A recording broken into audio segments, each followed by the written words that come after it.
तो बेईमानी करे मोदी जी और जेल जाए मनीष सिसोदिया। वो मनीष सिसोदिया बेचारा एक मास्टर का बेटा है, उसने दिल्ली के गरीबों के बच्चों को पढ़ाने के लिए स्कूल खोले, शानदार स्कूल बना दिए। आज दिल्ली के गरीबों के बच्चे, रिक्शे वाले मजदूरों के बच्चे डॉक्टर बन रहे हैं, इंजीनियर बन रहे हैं, वकील बन रहे हैं। किस लिए बन रहे हैं? मनीष सिसोदिया की वजह से बन रहे हैं। बेईमानी करें मोदी जी, जेल जाए मनीष सिसोदिया। एक वो गाना है ना, ऐसा कलयुग आएगा, दाना चुनेगा हंस चुनेगा, दाना दुनका कौवा मोती खाएगा। कलयुग आ गया। इन्होंने 10 साल में भारत देश का बेड़ा गर्क कर दिया। इन्होंने नोटबंदी करी,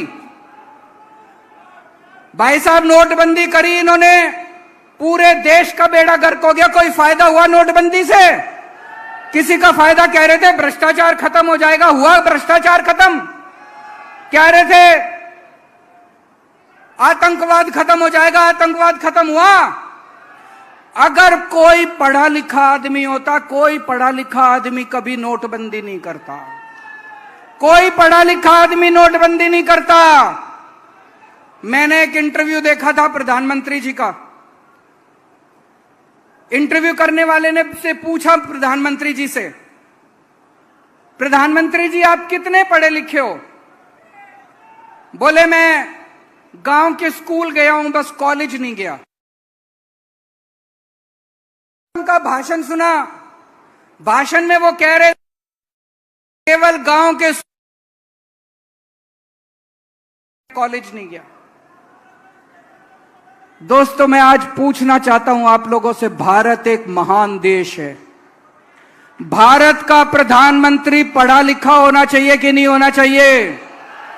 क्या एक अनपढ़ आदमी भारत की अगुवाई कर सकता है? भारत को पढ़ा लिखा प्रधानमंत्री चाहिए कि नहीं चाहिए? मैं आपको एक कहानी सुनाता हूं। मैं आपको एक कहानी सुनाता हूं। कहानी का शीर्षक है, किस किस ने सुनी हुई है? चौथी पास राजा। ये कैसे, ये कहानी ये दिखाती है कि कैसे अगर किसी देश में कोई अनपढ़ राजा आ जाए तो वो देश का बेड़ा गर्क कर देता है। ये एक महान देश की कहानी है। ये एक ऐसे राजा की कहानी है जो राजा भ्रष्टाचारी था, अनपढ़ था, अहंकारी था, और उसने कैसे उस महान देश का बेड़ा गर्क कर दिया। एक महान देश था, बहुत महान देश, बहुत पुराना देश। उस देश के एक गांव में, एक गरीब परिवार में एक छोटे बच्चे ने जन्म लिया। परिवार बहुत गरीब था। तो जैसे गांव में होता है, जब बच्चा जन्म लेता है तो ज्योतिषी आता है, गांव का पंडित आता है, उसकी कुंडली बनाता है। तो पंडित ने उसकी कुंडली बनाई। कुंडली बना के, कुंडली देख के पंडित बोला, माई तेरा बेटा बड़ा हो के बहुत बड़ा सम्राट बनेगा। माई को समझ नहीं आया, मैं तो इतनी गरीब हूं, मेरा बेटा सम्राट कैसे बनेगा? बेटा बड़ा होने लगा धीरे धीरे। उसे गांव के स्कूल में भर्ती करा दिया। बेटे का पढ़ाई लिखाई में मन लगता नहीं था। बड़ी मुश्किल से उसने चौथी पास करी। उसके बाद उसका स्कूल से नाम कटवा दिया। घर का खर्चा नहीं चलता था। गांव के पास एक रेलवे स्टेशन था। वो बच्चा उस रेलवे स्टेशन पे जाके चाय बेचने लगा, घर का खर्चा चलाने के लिए। वो बच्चा बचपन से ही भाषण बड़े अच्छे देता था, लंबी लंबी फेंकता था, कुछ भी बोल देता था।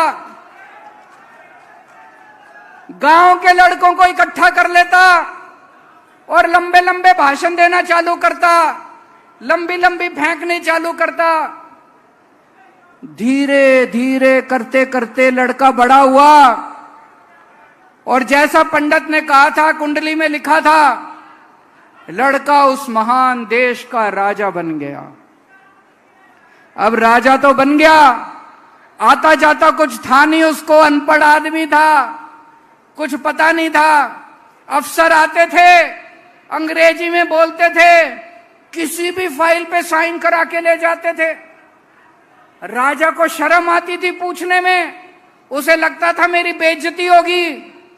जो मर्जी फाइल पे साइन करा के ले जाते थे उससे, जो मर्जी फाइल पे। धीरे धीरे पूरे देश में फैल गया कि राजा अनपढ़ है।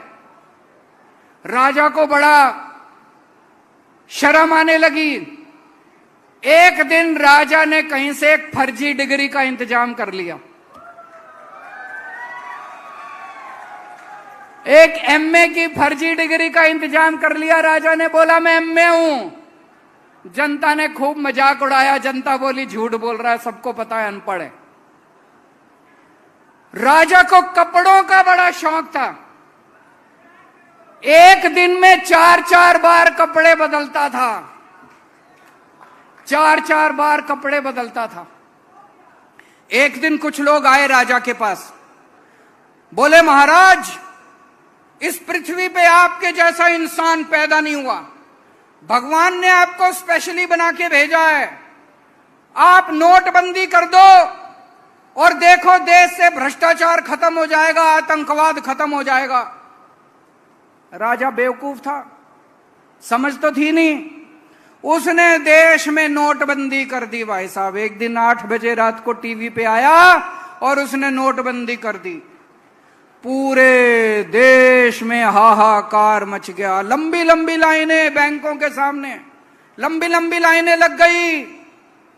कई लोग मर गए, लोगों के धंधे चौपट हो गए, दुकानें बंद हो गई, इंडस्ट्री बंद हो गई।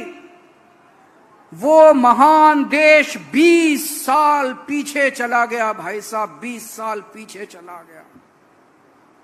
एक दिन उस देश में महामारी आई, लोग मरने लगे, ऑक्सीजन की कमी हो गई, चारों तरफ हाहाकार मचा हुआ था। एक कोई पंडित आया राजा के पास, बोला सब लोगों से थाली और चम्मच बजवाओ, महामारी खत्म हो जाएगी। राजा ने पूरे देश में चम्मच और थाली बजवा दी, कोई महामारी खत्म नहीं हुई भाई साहब। कई लोगों की मौत हो गई, कई लोगों की मौत हो गई। राजा के कई दोस्त थे, उन दोस्तों ने खुलेआम गुंडागर्दी चालू कर दी। उन दोस्तों ने बैंकों को लूटना चालू कर दिया।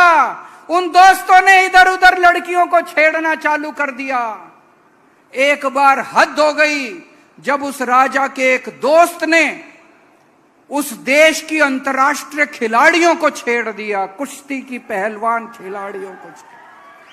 चारों तरफ हाहाकार, चारों तरफ बलात्कार, लूटमार। इतनी महंगाई हो गई, इतनी महंगाई। और राजा एक नंबर का भ्रष्ट था, सब चीजों में पैसे लेता था, सब चीजों में पैसे। ऊपर आसमान में सारे देवताओं ने देखा, पृथ्वी पे महापाप हो गया, चारों तरफ हाहाकार मचा हुआ है। सारे देवताओं ने मिलके मीटिंग करी और सारे मिलके शिवजी महाराज के पास गए। बोले हे महाराज कुछ करो, पृथ्वी के ऊपर महापाप हो गया, हाहाकार मचा हुआ है। ऊपर से शिवजी महाराज ने आकाशवाणी करी। 140 करोड़ लोग उस महान देश के, सबको शिवजी ने ललकारा और बोला तुम एक महान देश के लोग हो, सब लोग उठो, सब लोग जागो और इस अहंकारी, भ्रष्ट और अनपढ़ राजा को उखाड़ के फेंक दो। और अगले चुनाव के अंदर उस अनपढ़ राजा को जनता ने उखाड़ के फेंक दिया दोस्तों। उसके बाद